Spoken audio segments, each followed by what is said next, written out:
నమస్తే వ్యూయర్స్, నేను Sahasra. Welcome to our channel. సహజంగా అయితే ఒక పార్టీ నుంచి ఇంకొక పార్టీకి వెళ్ళడం మామూలు విషయమే. అయితే పార్టీల నుంచి వేరే పార్టీకి వెళ్ళినప్పుడు ఆ పార్టీలో ఉన్న వ్యక్తులను ద్వేషించడం అనేది కరెక్ట్ కాదు. ఎందుకు ఇదంతా చెప్తున్నానంటే, కేసినేని నాని గారు ఈ మధ్య కాలంలో టీడీపీ నుంచి వైఎస్ఆర్సీపీ పార్టీలోకి వెళ్ళారు. అంతవరకు బాగానే ఉంది. మరి వెళ్ళే చంద్రబాబు నాయుడు గారిని ఎందుకు ద్వేషించాలి, ఎందుకు తప్పు పట్టాలి, ఆయన మీద బురద చెల్లి ఎందుకు వెళ్ళాలి అనేదే ఇక్కడ ప్రశ్న. మరి దీని గురించి మనం ఇవాళ మాట్లాడదాం ఐటీడీపీ వైస్ ప్రెసిడెంట్ అయినటువంటి అబిద్ గారితో. నమస్తే అండి. సార్, కేసినేని నాని వైసీపీ పార్టీలోకి వెళ్తున్నారు. ఎందుకంటే ఎంపిక ఎలక్షన్స్ వస్తున్నాయి 2024 తర్వాత ఖచ్చితంగా గెలవాలనో మరి ఏ ఉద్దేశంతోనో ఏంటో తెలియదు. టీడీపీ పార్టీ నచ్చలేదో లేకపోతే చంద్రబాబు గారు నచ్చలేదో ఏంటో తెలియదు, కానీ ఆయన నానా మాటలని ఆ పార్టీ నుంచి బయటకు రావడం జరిగింది. దీన్ని ఏ విధంగా చూడాలంటారు? మీ పిల్లలు ఇంటర్మీడియట్ మరియు ఎంసెట్ చదువుతూ సబ్జెక్ట్స్ లో కన్ఫ్యూజ్ అవుతున్నారా? కాన్ఫిడెన్స్ లెవెల్ తక్కువగా ఉందా? రిపీటెడ్ మిస్టేక్స్ చేస్తున్నారా? అయితే మీకోసమే ఉంది rise app. 1 lakh question bank, performance analysis, online classes by experts, ఇంకా మరెన్నో ఫీచర్స్ తో మీ ముందుకొచ్చింది rise the perfect guide. Description లో ఉన్న లింకును ఉపయోగించి సబ్స్క్రైబ్ అవ్వండి. ఇవి ఇక్కడ కేసినేని నాని గురించి చెప్పుకునే ముందు జస్ట్ ఇప్పుడు జరగబోయేటువంటి పరిణామాలు కానివ్వండి, లేకపోతే ఇప్పుడు ఉన్నటువంటి పొలిటికల్ పార్టీలో సినారియోలు మాట్లాడుకుంటాం. ఓకేనా? ఇక్కడ మీరు చూసుకున్నంటే 2 రీజన్స్ ఉన్నాయి. ఒక పార్టీ నుంచి ఇంకొక పార్టీకు జంప్ అయ్యే 2 కారణాలు. ఒకటి వచ్చి ఇక్కడ ఇతని వల్ల వ్యతిరేకతనో లేకపోతే ఏదన్నా సంథింగ్ వచ్చి, లేకపోతే ఇతనికన్నా వేరే అతనికి ఛాన్స్ ఇస్తే బాగుంటుందని చెప్పి ఇతనికి ఏదన్నా కొంచెం సైడ్లో పెట్టిండొచ్చు. సో ఇది ఏం చేస్తారంటే, వీళ్ళు ఎట్లా పొలిటికల్ దాంట్లో ఉండాలి అని చెప్పేసి ఇక్కడ నుంచి వేరే పార్టీలకు జంప్ కొడతారు. ఒకటి. రెండోది, ఇప్పుడు రెండో విషయం ఏంటంటే, ఆల్రెడీ ఇతను వేరే పార్టీతో కోవర్ట్గా ఉంటారు. ఇక్కడికి వచ్చి ఏం చేస్తారు, ఇక్కడున్న ఇన్ఫర్మేషన్ వాళ్ళకి ఇస్తుంటారు. అది ఒకటి తెలిసిపోతే ఏమవుతుంది, ఇంకా ఇక్కడ మా పప్పులు ఉడకవని చెప్పేసి అవతల జంపు కొడతారు. ఇది సినారియో. ఇప్పుడు పోయేటప్పుడు ఆరాంగా వెళ్ళొచ్చు. అంటే ఎవరే కానీ మీకు వీళ్ళకి ఏం చెప్తారు, మీరు ఉండండి అని చెప్పి ఎవరు బ్రతిమాలరు. ఎందుకంటే ఒక పొలిటికల్ పార్టీ, అది దట్టు టీడీపీ లాంటి పార్టీ ఎట్లా అంటే, ఈవెన్ కార్యకర్తలకు కూడా ఒక లీడర్లాగా తీర్చిదిద్ది మంచి నాయకులుగా ఎమర్జ్ అయ్యారు. మీరు చూసారంటే చాలా సీదా సాధారణ మనుషులు కూడా పెద్ద పెద్ద మహా లీడర్లు అయ్యారు. జిఎంసి బాలయోగి గారు తీసుకోండి, ఇంకోటి ప్రతిభా భారతి కూడా కానివ్వండి, వీళ్ళంతా చూసారంటే అత్యున్నత స్థానాల్లో పోయారు. వాళ్ళు కొంతమంది అంటే బయటికి వెళ్ళినా కూడా ఇంకొంతమంది చీఫ్ మినిస్టర్లే అయ్యారు. చీఫ్ మినిస్టర్లు అంటే రేవంత్ రెడ్డి గారు అట్లాంటి వాళ్ళను వెళ్ళేటప్పుడు ఏమే కానీ అతను ఒక మాట కూడా అనకుండా ఖచ్చితంగా వెళ్ళిపోయాడు. అతను ఉండే ఏదన్నా ఇష్యూస్ ఏదన్నా ఉంటే, లేకపోతే ఇది ప్రాబ్లమ్, ఇది నాకు సాల్వ్ అవ్వట్లేదు అని చెప్పి ఒకసారి మాట్లాడి వెళ్ళిపోవడం అది ఉత్తమం. కేసినేని గారికి మనము ఇక్కడ ఒక విధంగా అట్లా వెళ్ళేసి సైలెంట్గా ఉండింటే ఏమి అనేవాళ్ళు కాదు. కాకపోతే అతను చంద్రబాబు నాయుడు గారు అతను ఒక విజనరీ లీడర్. అటువంటి వ్యక్తి పైన బురద చెల్లడం అనేది, లేకపోతే ఇది ఇంకోటి మన లోకేష్ అన్న లాంటి వాళ్ళ పైన ఇట్లాంటి బురద చెల్లితే ఎట్లుంటుందంటే, ఒక సామెత చెప్తాను నేను. ఆకాశం వైపు చూసి ఉమ్మితే ఏమవుతుంది, తిరిగి మళ్ళీ మన మీద పడుతుంది.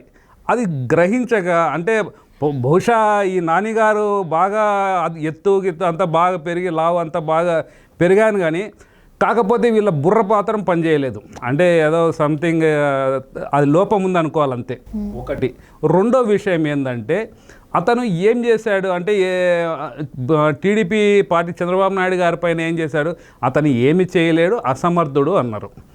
మీకు చూశారంటే అతని ట్రాక్ రికార్డులలో అతని ఏషియాలోనే నంబర్ 1 ఇది అవార్డులు వచ్చాయి. బిల్ క్లింటన్ లాంటి వాళ్ళు ఎవరిని కానీ మాట్లాడే వాళ్ళు కాదు. ఇతనితో వచ్చి ఇంకా మీ దాంట్లో ఇన్వెస్ట్మెంట్ చేస్తామని చెప్పి అంత క్రెడిబిలిటీ ఉన్న వ్యక్తి. అతని పైన బురద చెల్లడం అనేది చాలా తప్పు. ఇంకొకటి, లోకేష్ అన్న గారి పైన చెప్పడం ఎందుకు అతను అంటే ఏంటంటే, కేవలం ఇతని యొక్క బండారం బయటపడిపోయింది, ఏదో ఒకటి చెప్పి బురద జల్లి వెళ్ళాలని. అది ఎక్కడ వెళ్ళాడు, వైఎస్ జగన్మోహన్ రెడ్డి దగ్గర వెళ్ళాడు. అతని క్రెడిబిలిటీ ఏంది, వాళ్ళ తాత కాడ నుంచి తీసుకుంటాం. వాళ్ళ తాత ఫస్ట్ మర్డర్లు, మానభంగాలు, రౌడీజంలు ఇవన్నీ చేసుకున్న వ్యక్తి. ఇట్లాంటి ఇది అలా తాత పేరు ఏమైనా ఐడియా ఉందా సార్? రాజారెడ్డి. రాజారెడ్డి ఏం చేశాడంటే ఎవరన్నా భూములు ఏమైనా ఉంటే, లేకపోతే గనులు ఉంటే, లేకపోతే ఫలానా దగ్గర డబ్బులు ఉన్నాయంటే వాళ్ళని చంపేయడము, ఆస్తులు అన్ని జప్తు చేసుకోవడము, ఇట్లాంటి పనులు చేసుకున్నాయి. ఇంకా ఇట్లాంటి అంటే దరిద్రులు అంటారు చూడే, అసలు వైఎస్ఆర్ ఫ్యామిలీ వాళ్ళకు వీళ్ళు సీఎం అయ్యేంత వరకు, లేకపోతే మంచి పొజిషన్లో ఉన్నంత వరకు ఎవరే కానీ ఇంటి దగ్గర కూడా రానిచ్చేవాళ్ళు కాదు. అంటే అది క్రెడిబిలిటీనా? అంటే వీళ్ళు అట్లాంటి వాళ్ళు కావాలంటే ఎట్లయితుందంటే, కుక్క అనేది ఎట్లుంటుందంటే దాని తోక వచ్చి బెండ్ అవుతుందంట. అది ఎంత చెప్పినా కూడా స్ట్రైట్ చేస్తే కుక్క తోక వంకర అంటారు. అంటే ఇతను ఆ జాతికి చెందినటువంటి మనిషి కాబట్టి అటువంటి వ్యక్తిన స్వభావం ఉన్న వ్యక్తి దగ్గర చేరుకున్నాడని మనం చెప్పుకోవచ్చు. అంటే అతన్ని తప్పు పట్టట్లేదు, సహజంగా అంటే ఎట్లుంటుందంటే ఆ గుణం ఉంటుంది. సో అట్లా వెళ్ళినాడు. ఇంకొకటి ఇప్పుడు లోకేష్ అన్న విషయం అంతే ఏదో చెప్పాడనమాట, అది కూడా చాలా తప్పు. ఏదన్నా సమస్య ఉన్నా కూడా 1, 2, 3 సార్లు సంప్రదించి ఇది నాకు ఇక్కడ ఉంది, లేకపోతే మా టీం సహకరించట్లేదు, లేకపోతే ఏదో నాకు ఇలాంటి ఫలాన్ని కావాలి ఇట్లా ఉంటే ఈ అందరి ముందు ఒక కలిసి మాట్లాడి దాన్ని రిజాల్వ్ చేసుకొని ఉంటే సరిపోయినిండు. ఇంకోటి ఏంది, అక్కడ పోయి గెలుస్తాడంట. పూర్తిగా ఏపీ మొత్తం, రాష్ట్రం ఆల్ ఇండియాలో మొత్తం వచ్చి ఆంధ్రప్రదేశ్ సైడ్ చూస్తుంది. ఏమని చెప్తున్నారు, ఈ జగన్ ఇప్పుడైతే నెక్స్ట్ టైం వచ్చినాడంటే ఖచ్చితంగా మెయిన్ మనుషులు కిడ్నీలు, హార్ట్లు కూడా అమ్మేస్తాడు, ప్లస్ స్థలాలు, ఇల్లు కూడా తాకత్తు పెట్టేస్తాడు అని అట్లాంటి అతని దగ్గర పోయి చేరినాడు. ఏమి లేదు, సింపుల్గా అదేదో అంటారు చూడండి, అది హిందీలో ఒక సామెత ఉంది, చీమకు రెక్కలు వస్తే అది పోయే స్టేజ్ అంట. లాస్ట్లో పోయి అక్కడ పోయినాడు. ఇతను కూడా ఒక వివేకానంద రెడ్డినో లేకపోతే అట్లాంటి ఫైనల్గా అట్లాంటి ఏదో ఒక రోజు మనము న్యూస్ వినాల్సి వస్తుంది. చాలా బాధాకరం. మనం అయినా కూడా అతను వయసులో పెద్ద మనిషి. ప్లస్ ఇంకొకటి ఏం చెప్పారంటే, అతను నేను విజయవాడకు చాలా మంచిగా చేశాను, నేను టాటా ట్రస్ట్ నుంచి నేను ఫండ్ తీసుకొని వచ్చాను, నేను బ్రిడ్జెస్ కట్టినాను, అవి వింటాడు. మెయిన్ ఎవరే కానీ ఒక అతని గురించి చూసి ఇవ్వరు. ఇప్పుడు కేశినేని నాని గురించి మనం ప్రస్తావిస్తే, ఆయన రాజకీయ ప్రస్థానం ఏ విధంగా జరిగింది? స్టార్టింగ్ నుంచి కూడా స్టార్టింగ్లో ఇతను యాక్చువల్గా ఒక ఫస్ట్ ప్రజారాజ్యం తరపున నిలబడాడండి. స్టార్టింగ్ అంతే. అక్కడ ప్రజారాజ్యం 2008 కదా, 2008-9 ఎలక్షన్స్లో అట్లా వెళ్ళి ప్రజారాజ్యంలో పోయి జాయిన్ అయ్యాడు. దాని తర్వాత మళ్ళీ గెలిచాడు. గెలిచిన తర్వాత ప్రజారాజ్యం వచ్చి కాంగ్రెస్లో విలీనం కావడము, దాని తర్వాత మళ్ళీ అతను మంచి మన టీడీపీ సైడ్ రావడము, మనం అతను చూసి మనం అవకాశం ఇచ్చి పర్వాలేదు ఏదన్నా ఉన్నా కూడా ఏదో అప్పుడు సాఫ్ట్గా ఉన్నారో లేకపోతే ఏమో విధేయుడో ఏదో సంథింగ్ ఉంటాడని చెప్పేసి ఇచ్చాం అవకాశం. అతని స్థాయి కన్నా ఇంకా మించిందే మనము మంచి ఎంపీగా పోటీ చేపించి గెలిపించారు. ఎందుకంటే ఆల్మోస్ట్ కృష్ణాగా మీరు గుంటూరు జిల్లాలో చూసుకుంటే ఒక కమ్మ సామాజిక వర్గం ఉంటుంది. ప్లస్ దాంతోపాటు టీడీపీకు కొంచెం క్రెడిబిలిటీ ఉన్న ప్లేసు. ఒక సాధారణ మామూలుగా ఉండే వ్యక్తిని మనము ఎంపీగా నిలబెట్టి అక్కడ అవకాశం ఇచ్చాం.